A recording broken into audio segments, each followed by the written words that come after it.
तो हेलो नमस्कार दर्शकों, हम लोकसभा चुनाव से हर छोटी सी बड़ी अपडेट आपके लिए लगातार लेके आ रहे हैं। तो इसी सूचना के अंदर आगे जुड़ी हुई कड़ी हमारे सामने जो एक निकल के आई है, जिसके अंदर कई सर्वेस हैं और कई जो है लोकल पत्रकारों के द्वारा या कई बड़े बड़े न्यूज़ चैनल के द्वारा जो सर्वे निकल के आ रही है, उनके ऊपर हम चर्चा करने वाले हैं। देश के अंदर किस तरह का माहौल जो है देश के अंदर बना हुआ है।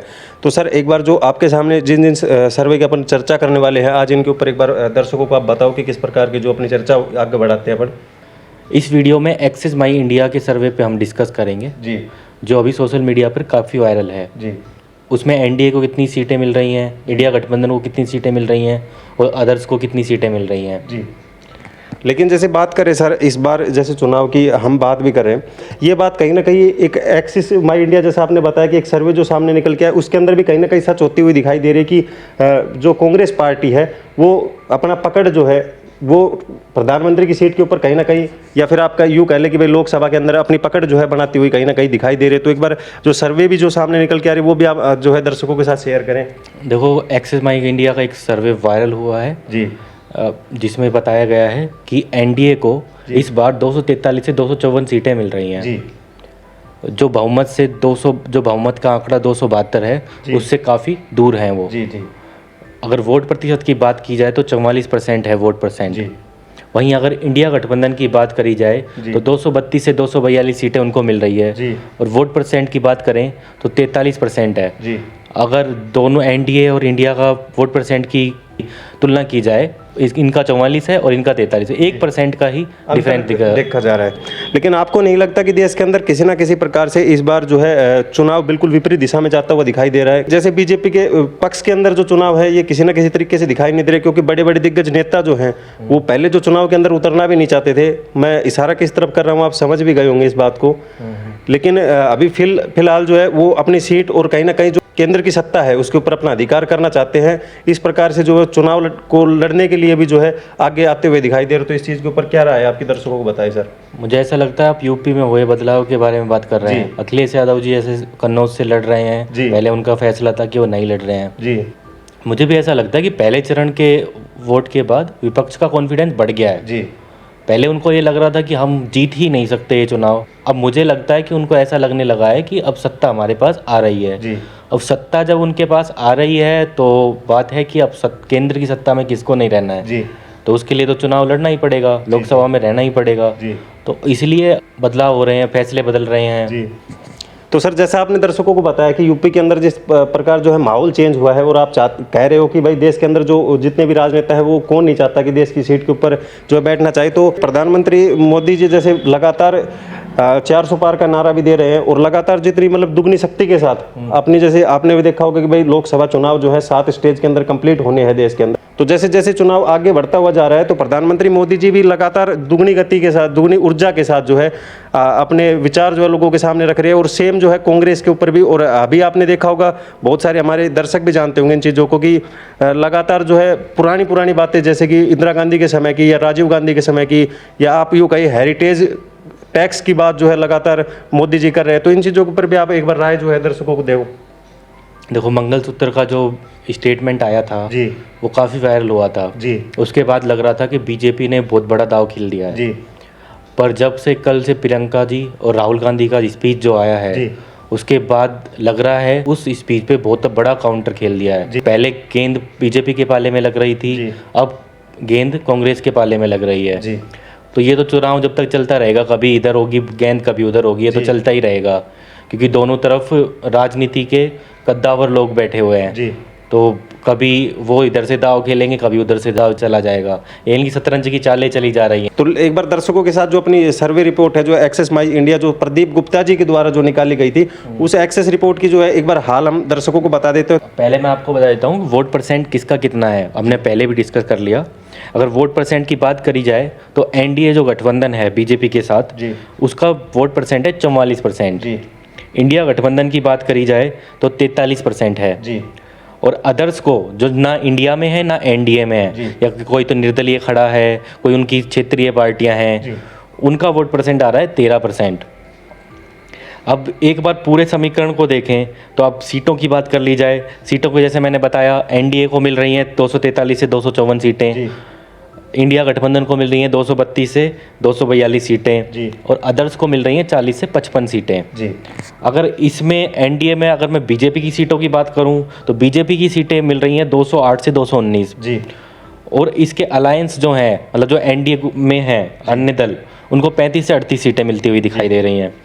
वहीं अगर कांग्रेस की बात करें जी। तो कांग्रेस को 115 से 123 सीटें मिल रही हैं। जी। अगर इसको पिछले साल से कंपेयर किया जाए मतलब 2019 से जी। तो उनकी कुल सीटें थी 52 जी। कांग्रेस की, जी। वो ऑलमोस्ट 50% से भी ज़्यादा हो गया है इस बार, मतलब डबल हो चुकी हैं उनकी सीटें। सीटें जो है, तो इसका मतलब आप जो पूछ रहे थे कि राहुल गांधी जी ने जो रोड यात्रा करी उसका फायदा तो यहाँ पे सर्वे में दिख रहा है जी। पर यहाँ पे एक चीज़ है कि इनके जो अलायंस इन्होंने किया है जी। इंडिया अलायंस ने जितनी भी पार्टियों को क्षेत्रीय पार्टियों को इस साथ में लेके आए हैं वहाँ बहुत बड़ा बदलाव, वो कांग्रेस से भी ज़्यादा सीटें निकालते हुए दिख रहे हैं वो लोग। जी। 120 से 128 सीटें उन क्षेत्रीय दलों के पास आती हुई दिखाई दे रही हैं। तो जैसे पिछली बार अगर बात करें तो पिछली बार तो इन्होंने जो है अलायंस के साथ, जब इनकी जो यूपीए जो गवर्नमेंट होती थी उनके साथ तो इन्होंने जो कुछ भी सीटें नहीं निकाली, लेकिन उनमें भी जो है बढ़ोतरी और कहीं ना कहीं इंडिया अलायंस का जो है फायदा वो साफ देखने को मिल रहा है इन चुनाव के अंदर। तो अगर यूपीए की बात करी जाए और इंडिया अलायंस तो ये काफ़ी अलग है। जी। यूपीए ऐसा था कि वो पावरफुल तरीके से ये कहता था कि हम ज़्यादा से ज़्यादा सीटों पे लड़ेंगे जी। और क्षेत्रीय दल को कम सीटें देंगे जी। जितनी कम हो सके। जी। पर जब इंडिया गठबंधन बना है तो उसका ये है कि कांग्रेस जितनी कम पे लड़ेगी उतने कम पे लड़ेगी और क्षेत्रीय दल को ज़्यादा से ज़्यादा लड़ाएंगे वो। जी। तो उसका फ़ायदा शायद यहाँ पे भी देखने को मिल रहा है क्योंकि क्षेत्रीय दल क्या होता है कि कई क्षेत्रों में बहुत ज़्यादा मजबूत हैं। जी। तो क्षेत्रीय दल का फ़ायदा अगर इस सर्वे को माने सच तो ये होता हुआ दिखाई दे रहा है यहाँ पे। तो जैसे सर आपने जैसे सर्वे तो बता दी, लेकिन एक चीज़ और भी देखने को मिली है, जैसे कि बीजेपी की बात की जाए तो बीजेपी की कहीं ना कहीं पिछली बार जैसे 2019 की बात की जाए तो बीजेपी को 303 सीटें जो मिली और इस बार जो उनकी एनडीए गवर्नमेंट थी उनको कहीं ना कहीं 353 के आसपास सीटें जो है वो मिली थी। लेकिन इस बार की बात की जाए तो सर्वे जो है आपकी कुछ और बता रही है, तो इन चीज़ों के पीछे आप कैसे देखते हो? देखो आप जैसे आपने बताया 2019 में बीजेपी को 303 सीटें मिली थी जी। पर अगर सर्वे को सच माने तो इस बार 208 से 219 सीटें ही मिलती हुई दिखाई दे रही जी। हैं। तो करीब करीब 100 सीटें बीजेपी कम होती हुई दिखाई दे रही है, जी। 90 से 100 सीटें। और वहीं अगर एनडीए की बात करी जाए तो इनको 353 सीटें मिली थी। जी। मतलब अगर यहाँ पे बात करें तो 50 सीटें एनडीए के खाते में गई थी, जी। मतलब जो अन्य दल उनके साथ जुड़े हुए थे। जी। पर इस बार एनडीए के साथ जो दल जुड़े हुए हैं उनकी भी सीटें कम होती हुई दिखाई दे रही हैं। जी। उनकी भी 10 सीटों पर सेंध लगाता हुआ दिख रहा है विपक्ष। जी। यहाँ पर सिर्फ 35 से 38 सीटें ही मिल रही हैं। जी। अगर 35 सीटें मिलती हैं तो 15 सीटों पे सेंध लगा देगा जी। विपक्ष। तो यहाँ पे भी काफ़ी मतलब कमी आती हुई दिख रही है। जो 400 पार का नारा है वो तो शायद इस सर्वे के हिसाब से पूरा होता हुआ दिख नहीं रहा है। और कहीं ना कहीं जो लोगों का कहना है कि इस बार जो है हाथ बदलेगा हालात, तो वो मुद्दा भी कहीं ना कहीं साकार जो है इन जितनी सर्वे रिपोर्ट्स आ रही है उनके हिसाब से तो कहीं ना कहीं साकार जो है दिखाई भी दे रहा है। अगर ये सर्वे अगर सच होता है जी। तो बात तो ये है कि किसी की भी सरकार नहीं आ रही है। जी। बीजेपी को भी 343 से 254 सीटें मिल रही हैं।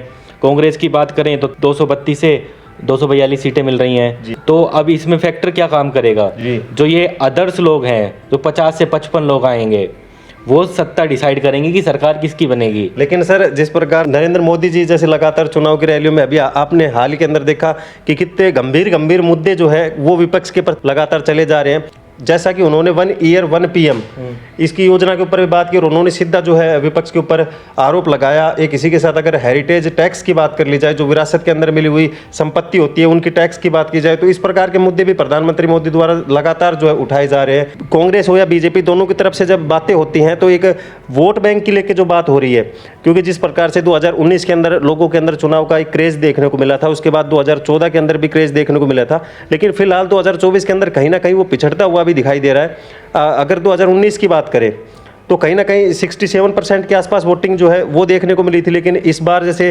वोटिंग भी जो है वो घट गई है। तो एक बार दर्शकों को इसका भी जो है रिपोर्ट आप बताएं। देखो 2019 में अगर बात करें तो 67% वोट हुआ था जी। 912 मिलियन लोगों ने वोट किया था। जी। पर इस बार की बात की जाए तो यहाँ से अगर एवरेज की बात कीजिए, फर्स्ट जो चरण का चुनाव हुआ है 59 से 60% ही आ रहा है। जी। जो पिछले साल को से तुलना की जाए तो 7 से 8% कम है। जी। अब ये 7 से 8% वोटर किसका है जो वोट नहीं करने गया है और इसका नुकसान किसको होगा ये तो 4 जून को ही पता चलेगा। पर इसका नुकसान तो किसी को ना पक्का होना ही है। जी। और ये किस पार्टी को होगा ये आने वाली 4 तारीख ही डिसाइड करेगी। 2019 की अगर बात करी जाए जी तो बीजेपी को 37.36% वोट मिला था जी और एनडीए की बात की जाए तो 45% वोट मिला था। जी, टोटल वोटों का। हाँ, जी पर अगर इस सर्वे को सच माने तो इस बार उनका वोट परसेंट 44% रह रहा जी। है, तो मतलब 1% वोट उनका खिसकता हुआ दिखाई दे रहा है। जी पर अगर ये देखा जाए कि वोट परसेंट तो उनका ज़्यादा कम नहीं हुआ है, जी पर जो कांग्रेस ने अलायंस किया है जी उसका फायदा उसको सीधा मिलता हुआ दिखाई दे रहा है जी कि उनका वोट परसेंट भी बढ़ा है और साथ ही उनके अलायंस हैं वो भी अच्छी सीटें निकालते हुए दिखाई दे रहे हैं। तो सर अब जैसे बात कर लिया आपने, जैसे बीजेपी की बताई 2019 से और 2024 का जो आपस में कंपैरिजन है वो आपने बताया एक बार दर्शकों को, तो किस प्रकार यूपी जो है लगातार 2019 के बाद अगर अब की बात की जाए, इंडिया अलायंस जो नए नाम से जो सामने निकल के आई है, तो इनमें जो है किस प्रकार का बदलाव जो है वो देखने को मिला है, तो इसके ऊपर आप दर्शकों को अपनी राय बताएं सर। देखो, कांग्रेस की बात की जाए तो कांग्रेस को लगभग 10% वोट मिला था जी 2019 में, पर अब अगर उनका वोट परसेंट की बात की जाए जी जो इंडिया गठबंधन की है जी वो 43% हो चुका है। जी लगभग 33% वोट परसेंट उनका बढ़ चुका है। जी। तो ये बहुत ही बड़ा बदलाव दिख रहा है जो शायद अब आने वाले टाइम में प्रधानमंत्री की कुर्सी भी डिसाइड करेगा। जी मैंने जैसे आपको बताया कि इस बार कोई भी पार्टी पूर्ण रूप से बहुमत में नहीं आती हुई दिखाई दे रही है, अगर इस सर्वे को सच माने तो। जी अब की बार जो अदर्स को 50 से 55 सीटें मिलेंगी, चाहे वो निर्दलीय हैं या फिर वो क्षेत्रीय दल हैं जो किसी भी गठबंधन में नहीं है, जी वो डिसाइड करेंगे कि प्रधानमंत्री कौन बनेगा, अगर इस सर्वे को सच माने। तो सर जैसे हमने बात की जिस सर्वे की, तो लगातार हम इस वीडियो में दर्शकों के साथ बात भी कर चुके हैं, जैसे कि इस सर्वे की बात की जाए, एक्सिस माई इंडिया जो सर्वे निकल गया इसकी बात की जाए, तो प्रदीप गुप्ता जो इनके सीएमडी हैं उनके द्वारा इस सर्वे को कहीं ना कहीं फेक भी बताया गया है कि वो दावा नहीं कर रहे इस चीज़ के ऊपर कि ये सर्वे हमारा है, क्योंकि वो उनका कहना है कि भाई ये हम जो दावे करते हैं वो हमेशा चुनाव के बाद करते हैं। तो आपको क्या लगता है कि जो ये वायरल हो रहा है सर्वे, इसके पीछे हो सकती है वजह? देखो, ये जो सर्वे है ये पहले चरण के बाद तेज़ी से वायरल हुआ था। जी अब ये उनके बाद जब ये तेज़ी से वायरल हुआ, 1 या 2 दिन के बाद प्रदीप गुप्ता जी की कंपनी के द्वारा जी ये कहा गया प्रेस नोट जारी करते हुए कि ये सर्वे हमारा नहीं है जी और हम चुनाव आयोग के नियमों को मानते हुए जी 1 जून से पहले कोई भी सर्वे पब्लिक नहीं करेंगे। जी। अब ये बात सच है या झूठ है ये तो उनको ही पता है, जी पर अगर इन आंकड़ों को देखें, इन पेपर्स को देखें, जी। तो हमको तो ऐसा लगता है कि ये गलती से कोई लीक हो गया है। लेकिन सर अगर बात की जाए जैसे चुनाव परसेंट की, तो ये चलो ठीक है, हम मान सकते हैं कि सर्वे किसी न किसी तरीके से जो है उनके द्वारा नकारा भी गया है, लेकिन अगर चुनाव की प्रतिशत की बात करी जाए, किस प्रकार चुनाव भी कम देखने को मिले हैं, लगातार हम भी अपने चैनल के द्वारा सर्वे लगातार कर रहे हैं दर्शकों के बीच के अंदर, तो हमारे पास भी जैसे आंकड़े हमारी टीम के द्वारा जो आंकड़े इकट्ठे हुए हैं, तो उनके द्वारा भी जो है इसी प्रकार के जो आंकड़े निकल के सामने आ रहे हैं कि भाई देखो, अब ये सर्वे को आप सच मान भी कैसे सकते हो। देखो, अगर अभी तो एक ही चरण का चुनाव हुआ है, अभी तो बाकी चरण भी बाकी हैं जी, तो किधर भी पाला बदल सकता है। जी। तो अभी सर्वे काफ़ी बदलेंगे, ऐसा कुछ नहीं है, और क्या पता इस सर्वे से भी नीचे चली जाए बीजेपी, या बहुत आगे चली जाए, या फिर कांग्रेस बहुत नीचे चली जाए, या कांग्रेस बहुत आगे चली जाए, ये कुछ भी हो सकता है।